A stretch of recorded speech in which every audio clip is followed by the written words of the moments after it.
মাহমুদুল্লাহর থেকে বেটার আর কেউ নাই।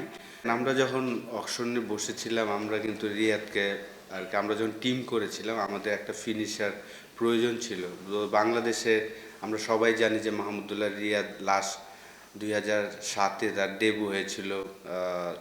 তারপর থেকে রেগুলার সে বাংলাদেশ টিমে কতটা ইম্পর্টেন্ট এই রোলটা সে ফিনিশ করেছেন বাংলাদেশের জন্য। তো আমরা জানতাম যে আমাদের এই পজিশনটা একটা প্লেয়ার দরকার এবং মাহমুদুল্লাহর থেকে বেটার আর কেউ নাই।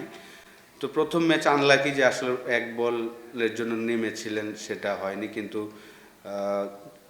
এখন যে ব্যাটিং করছেন লাস্ট 3-4 বছরে আমি বলবো যে কেরিয়ারের বেস্ট টাইমটা।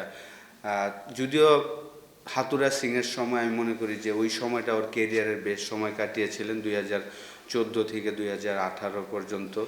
ওই সময় তার অ্যাভারেজ অলমোস্ট 50 ছিল। তো এখনও আমি বলবো যে অসাধারণ সময় কাটাচ্ছেন। আমরা লাকি যে তাকেও আমরা পেয়েছি, মোস্তাফিজের মতন, মাহমুদুল্লাহকে আমরা পাওয়াতে আমরা খুব ভাগ্যবান।